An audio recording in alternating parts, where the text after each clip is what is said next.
তো সাহাবীরা এসে ইমাম সাহেবকে জিজ্ঞেস করলেন, আপনি সূরা ইখলাস প্রতি রাকাতে পড়েন কেন? তো সাহাবী বললেন, আমি এই সূরাকে ভালোবাসি, আমি এই সূরাকে ভালোবাসি। কেন এই সূরাকে ভালোবাসেন? এই সূরার মধ্যে এমন 5টা গুণের কথা আছে, যেই 5টা গুণ পৃথিবীর কারো সাথে মিলাইতে পারবেন না। এটা একক গুণ, এটা একমাত্র আল্লাহর জাতের মধ্যেই থাকতে পারে, অন্য কারো মধ্যে নাই। দেখেন, দয়ার গুণ আল্লাহর মধ্যে আছে, বান্দার মধ্যেও তো কিছু দেশ। সৃষ্টিকর্তা আল্লাহ, কিন্তু উদ্ভাবনের গুণ তো আল্লাহ মানুষকে দিস। কিন্তু একক কেউ দাবি করতে পারবে? অমুখাপেক্ষী স্বয়ংসম্পন্ন কেউ দাবি করতে পারবে? কেউ দাবি করতে পারবে আমি কারো থেকে জন্ম নেই বা আমাকে কেউ বানায় নেই?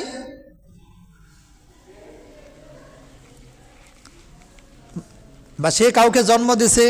মানুষ মানুষকে জন্ম দিতে পারবে? জন্মদাতাকে প্রকৃতপক্ষে আল্লাহ রাব্বুল আলামিন সৃষ্টিকর্তা, মানুষ মাধ্যম জন্মের। আল্লাহর সমকক্ষ কেউ হতে পারবে? তো এগুলো এমন গুণ, যেই গুণগুলো কারো সঙ্গে কারো জন্য প্রযোজ্য নয়, একমাত্র আল্লাহ রাব্বুল আলামিনের জন্যই প্রযোজ্য। এই আওসাফগুলোর জন্য, এই গুণগুলোর জন্য আমি সূরাটাকে খুব ভালোবাসি। এই সূরার মধ্যে অন্য কোনো আলোচনা হয় না, একমাত্র আল্লাহ রাব্বুল আলামিন একক এবং একক গুণের আলোচনা হয়েছে। এই জন্য আমি সূরাটাকে খুব ভালোবাসি। তো সাহাবে কেরাম আল্লাহ রসুলকে গিয়ে বললেন, উনি তো বলেন উনি এই সূরাকে এই কারণে ভালোবাসেন। তো আল্লাহ রসুল বললেন, উনি তো এই সূরাকে ভালোবাসে, এই জন্য এই সূরা তাকে জান্নাত পর্যন্ত নিয়ে পৌঁছাবে।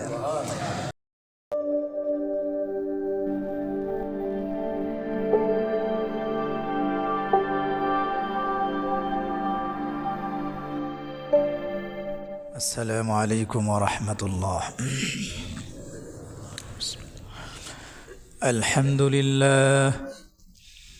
আলহামদুলিল্লাহ নাহমাদুহু ওয়া নাস্তাঈনুহু ওয়া নাস্তাগফিরুহু ওয়া নু'মিনু বিহি ওয়া নাতাওয়াক্কালু আলাইহি ওয়া নাউযু বিল্লাহি মিন শুরুরি আনফুসিনা ومن سيئات أعمالنا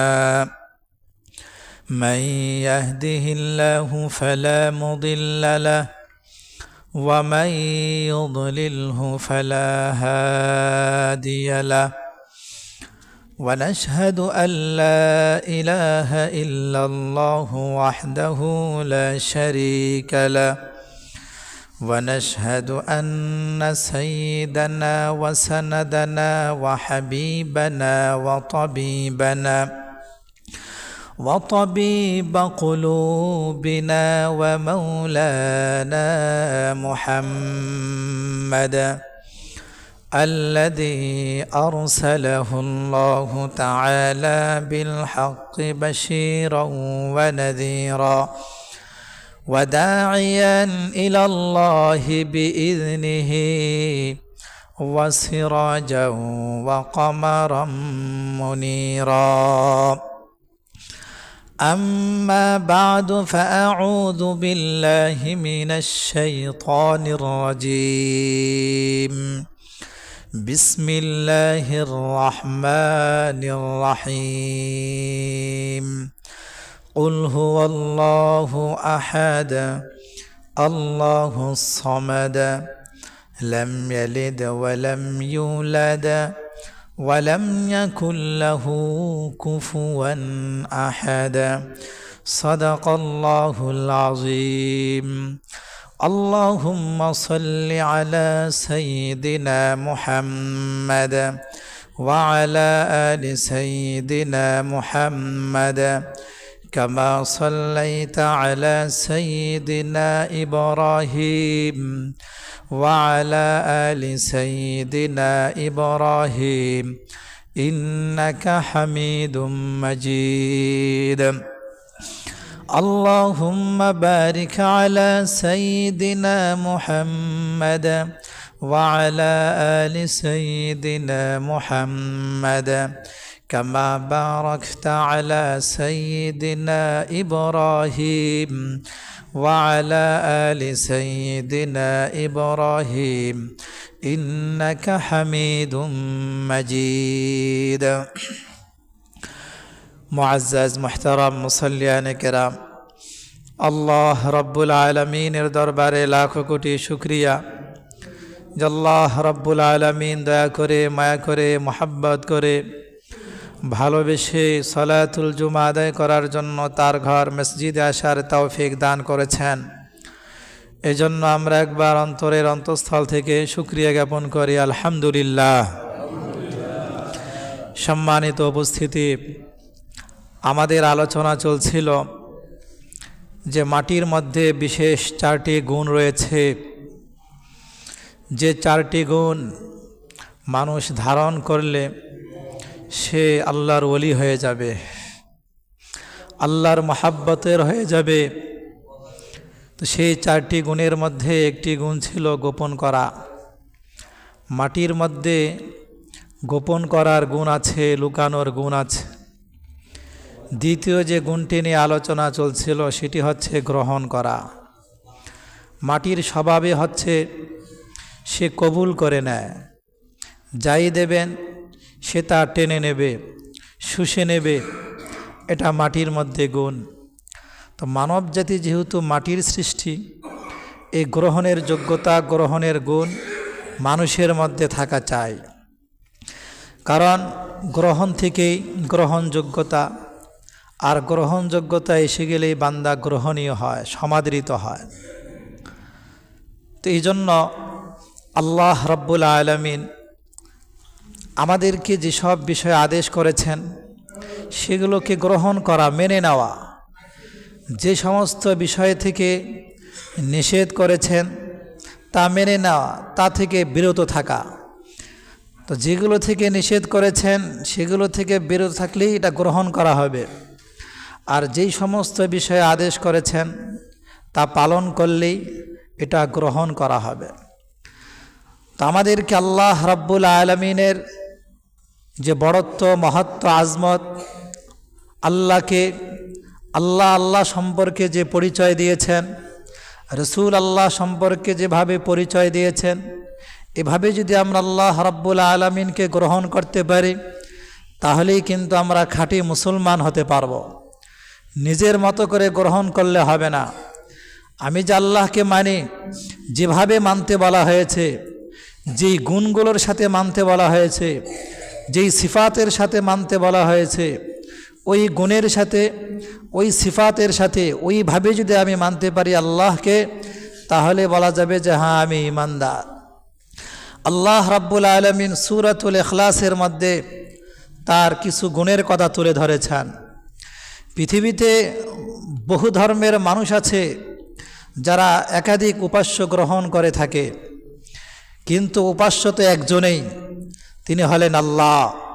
এই সূরা ইখলাসের মধ্যে যে গুণগুলো আল্লাহ রাব্বুল আলামিন তার তুলে ধরেছেন, পৃথিবীতে যারা বাতিল খোদা মানে, মূর্তি পূজারী, মূর্তিকে উপাস্যরূপে গ্রহণ করে, এই গুণগুলোর কোনো গুণ কোনো উপাস্যের মধ্যে কেউ খাটাতে পারবে না, সম্ভবই না। যেমন আল্লাহ রাব্বুল আলামিন বলেন, কুল হুয়াল্লাহু আহাদ, হে নবী আপনি বলে দিন আল্লাহু আহাদ, আল্লাহ এক, অদ্বিতীয়। যারা মূর্তি পূজারী ওদের মূর্তি তো একটা না, তাহলে এককের গুণ এটা একমাত্র আল্লাহ রাব্বুল আলামিনেরই মধ্যে। আল্লাহ একক, সমস্ত গুণাবলী তো তিনি একক। দেখুন, আল্লাহ মাটি সৃষ্টি করেছেন মাটি ছাড়া, মানুষ সৃষ্টি করেছেন মানুষ ছাড়া। আল্লাহ যত কিছু সৃষ্টি করেছেন দ্বিতীয় বা ভিন্ন কোনো বস্তু ছাড়াই। যে কোনো প্রাণী বলেন, বাঘ সৃষ্টি করেছেন বাঘ ছাড়া, হরিণ সৃষ্টি করেছেন হরিণ ছাড়া, গাছ সৃষ্টি করেছেন গাছ ছাড়া। তা তিনি কি একক না? এরকম কেউ পারবে? তা আল্লাহর একটা গুণ আহাদ, তিনি একক অদ্বিতীয়। তো এইভাবে আল্লাহকে মানতে হবে, গ্রহণ করে নিতে হবে। আল্লাহুস সামাদ, আল্লাহ স্বয়ং সম্পূর্ণ অমুখাপেক্ষী। পৃথিবীতে এমন কে আছে যে বলতে পারবে যে আমি স্বয়ং সম্পূর্ণ?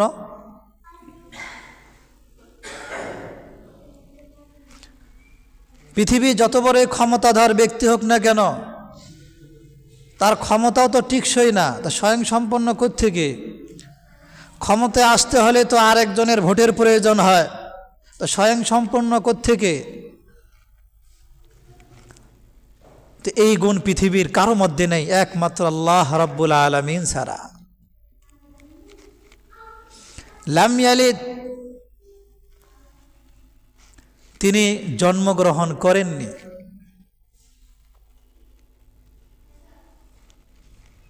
ওয়ালাম ইউলাদ, লাম ইয়ালিদ, তিনি জন্ম দেননি কাউকে।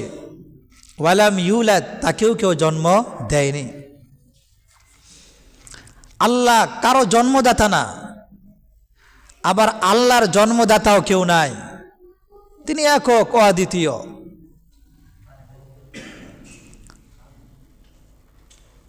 ওয়ালাম ইয়াকুল্লাহু কুফুয়ান আহাদ, তার সমকক্ষ কেউ নাই। আহাদ এক গুণ, আল্লাহুস সামাদ স্বয়ং সম্পূর্ণ অমুখাপেক্ষী। লাম ইয়ালিদ, তিনি কাউকে জন্ম দেননি। ওয়ালাম ইউলাদ, তাকেও কেউ জন্ম দেননি। ওয়ালাম ইয়াকুল্লাহু কুফুয়ান আহাদ, তার সমকক্ষ কেউ নেই। এই পাঁচ গুণ।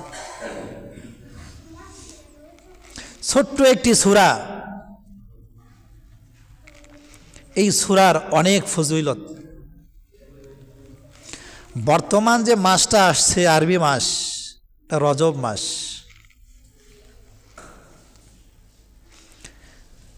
যেহেতু গ্রহণের কথা এসেছে, আমাদেরকে আমল গ্রহণ করা দরকার। আল্লাহ রাসূল সাল্লাল্লাহু আলাইহি সাল্লাম বলেছেন, রজব মাস যদি আসে তাহলে তোমরা একটা দোয়া পড়বে। কি সেই দোয়া? এই দোয়াটা শিক্ষা করা খুবই জরুরি। আল্লাহুম্মা বারিক লানা ফি রজাবা ওয়া শাবান ওয়া বাল্লিগনা রমাদান। এই দোয়ার মধ্যে বারিক লানার শব্দ এসেছে, যে আল্লাহ আমাদেরকে বরকত দিন, ফি রজাবা রজব মাসে, ওয়া শাবান শাবান মাসে, ওয়া বাল্লিগনা রমাদান এবং রমজানে পৌঁছে দেন। এই মাসটা আসলে বরকতের কথা কেন বলা হলো? আপনার জীবনের যত বরকতের যত ভান্ডার আপনার প্রয়োজন, সমস্ত বরকত এই এক মাসে আপনি অর্জন করা, সারা জীবনের বরকত এই এক মাসেই অর্জন করা সম্ভব। সারা জীবনের যত বরকতের প্রয়োজন হয়, তাহলে এই মাসটা হলো বরকতেরই মাস। তুমি যত বরকত চাও, যত কল্যাণ চাও, এই এক মাসে অর্জন করা সম্ভব। বরকত কি জিনিস? একই রোগে আক্রান্ত দুই ব্যক্তি, একজনের ওই ফার্মেসির ওষুধ খেয়ে ভালো হয়ে গেছে, আর একজন দেশের সমস্ত হাসপাতাল ঘুরেও কোটি কোটি টাকা ব্যয় করো, তার সুস্থতা আসে না। এর মানে কি? একই রোগ, একজনের অল্প টাকার ফার্মেসি থেকে ওষুধ খেয়ে সুস্থ হয়ে গেছে, আর একজন দেশ শেষ করে বাহিরে পাড়ি জমাচ্ছে চিকিৎসার জন্য। পার্থক্যটা কোথায়? যার সামান্য টাকায় যে সুস্থ হয়ে গেছে, ওর টাকার মধ্যে আল্লাহ বরকত দিয়েছে, ওই বরকতে সুস্থতা নিয়ে এসেছে। আর হাজার কোটি টাকা ব্যয় করতেছে, ওর টাকার মধ্যে আল্লাহ বরকত রাখে নাই। এই জন্য এত টাকা ব্যয় করার পর বরকত যেহেতু নাই, এই জন্য সুস্থতাও নিয়ে আসতে পারতেছে না।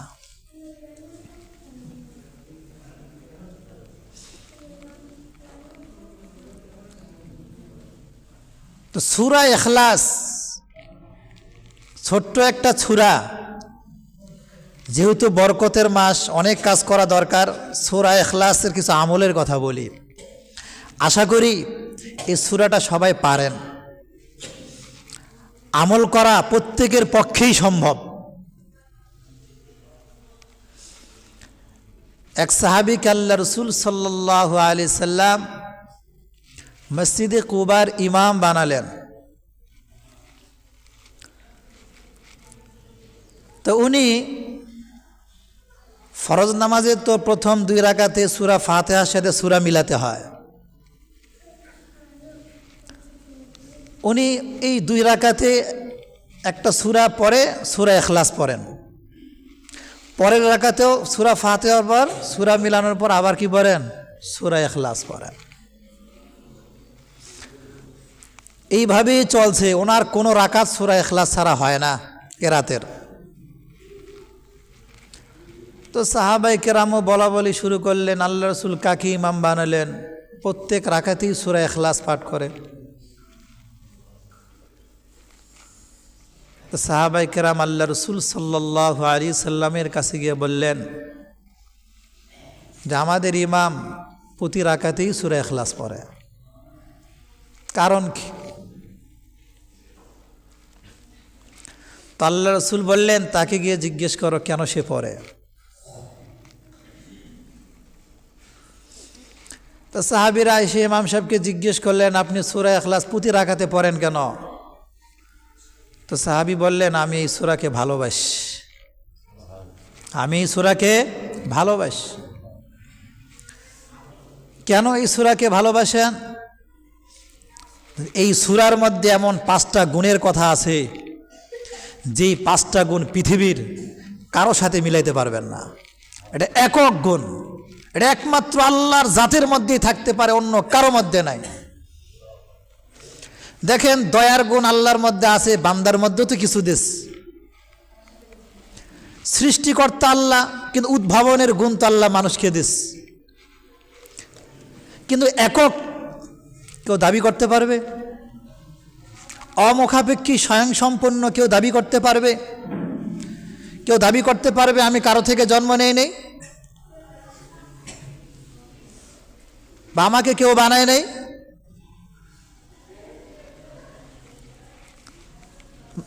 বা সে কাউকে জন্ম দিছে? মানুষ মানুষকে জন্ম দিতে পারবে? জন্মদাতাকে প্রকৃতপক্ষে আল্লাহ রাব্বুল আলামিন সৃষ্টিকর্তা, মানুষ মাধ্যম জন্মের। আল্লাহর সমকক্ষ কেউ হতে পারবে?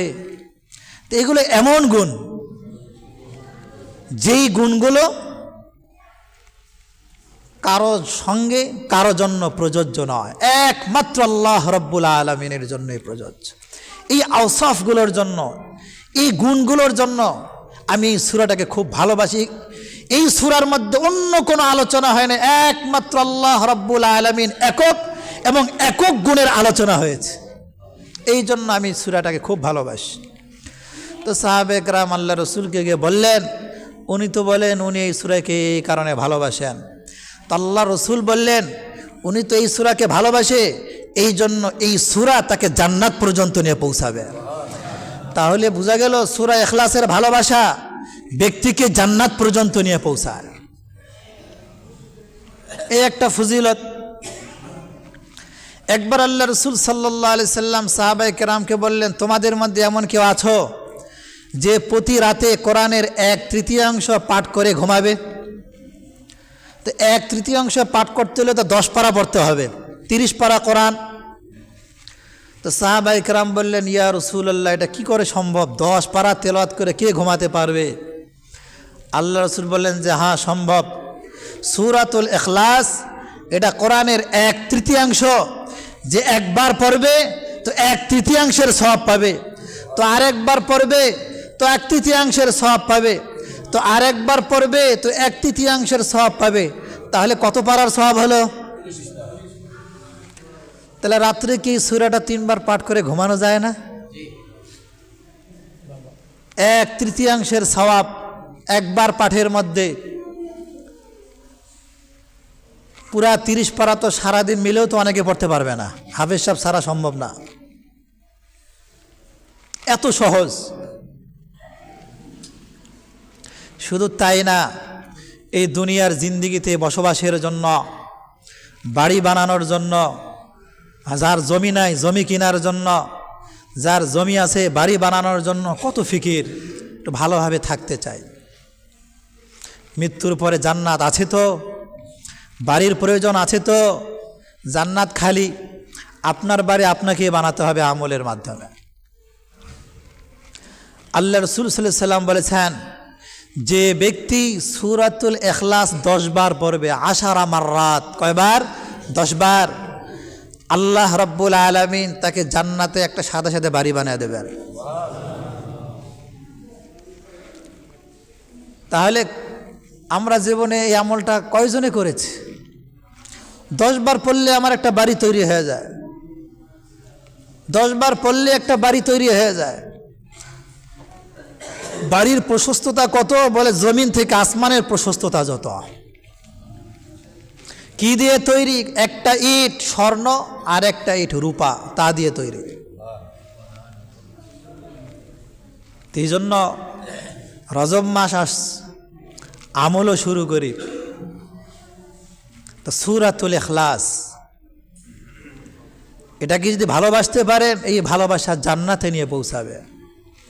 রাতে ঘুমানোর আগে দিয়ে 3 বার পাঠ করবেন, প্রতিবারে 1/3 করে পুরা কোরআনের খতম নিয়ে আপনি ঘুমাতে পারবেন।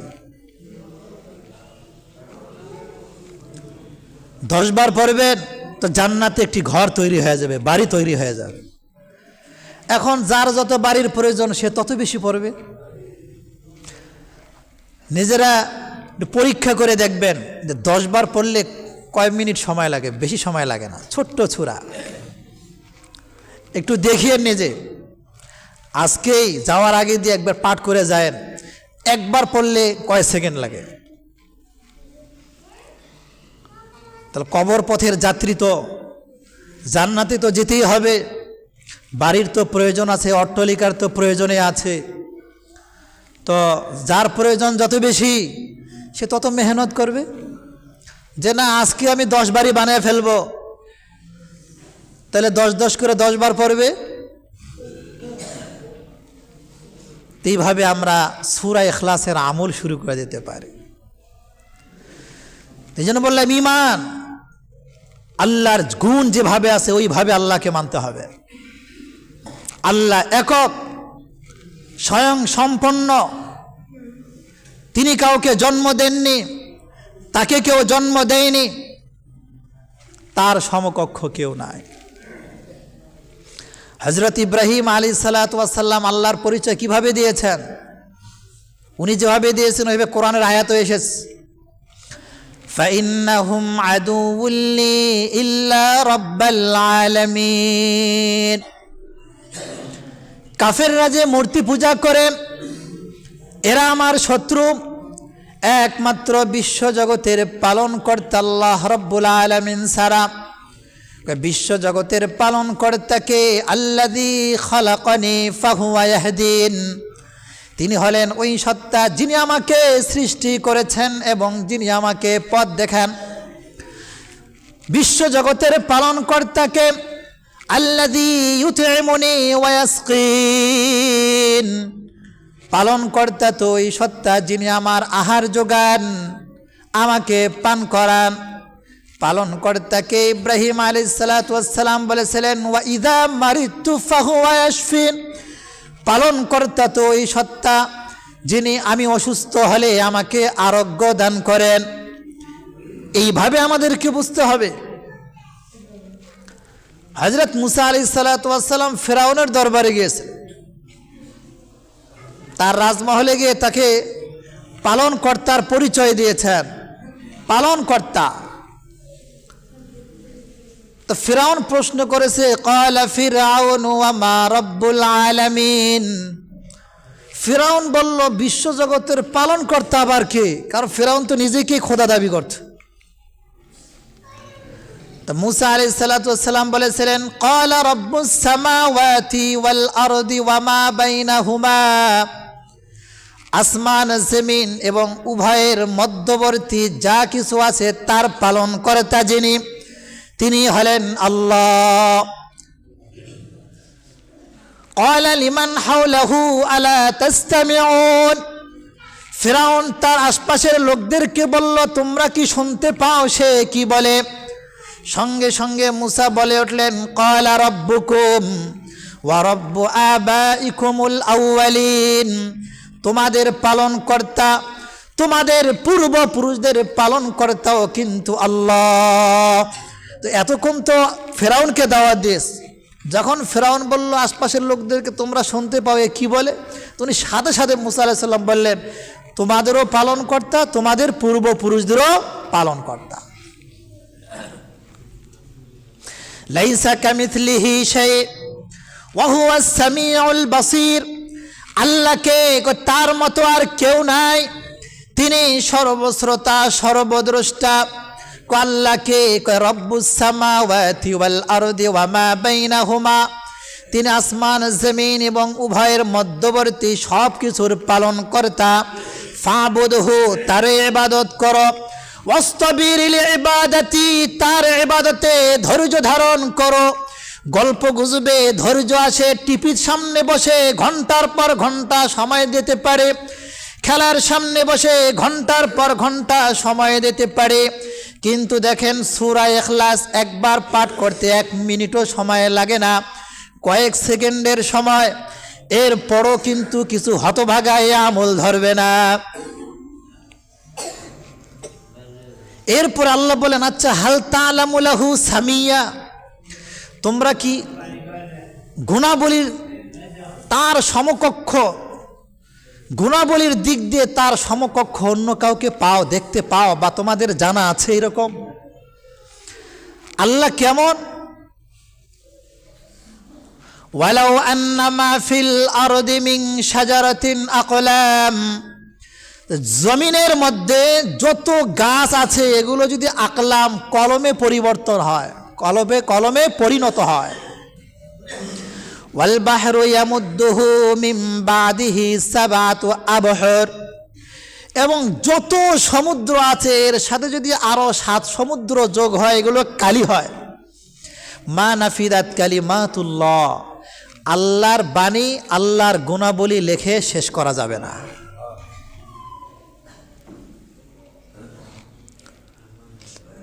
এই জন্য আল্লাহকে এইভাবে গ্রহণ করতে হবে। আর এই যে বরকতের মাস আল্লাহ দিলেন রজব মাস, এই দোয়াটা অবশ্যই প্রত্যেকে শিখবেন। এই জীবন বরকত ছাড়া জীবনটা শূন্য, জীবনে যদি বরকত না থাকে সবই মূল্যহীন। হায়াতে বরকত থাকলে এই হায়াতটা দামি হবে, যদিও আপনি অল্প হায়াত পেয়েছেন। দেখবেন অল্প হায়াতে অনেক আমল করে যেতে পেরেছেন। কত মানুষের বয়স 80 বছর, তার কপালে নামাজ জোটে না, কোরআন তেলাওয়াত জোটে না, তার ভাগ্যে ভালো মজলিসে জোটে না, কারণ ওর জীবনটা বরকতহীন। হায়াতে যদি বরকত থাকে দেখবেন এই হায়াত অবশ্যই আমলে আসবে। অর্থে যদি বরকত থাকে দেখবেন অল্প অর্থে আপনি অনেক কিছু করে ফেলেছেন। সন্তানে যদি বরকত থাকে তাহলে দেখবেন এই সন্তান আপনার নাজাতের ওসিলা হবে। এই জন্য বরকত ছাড়া কোনো মানুষ সামনে আগাইতে পারবে না।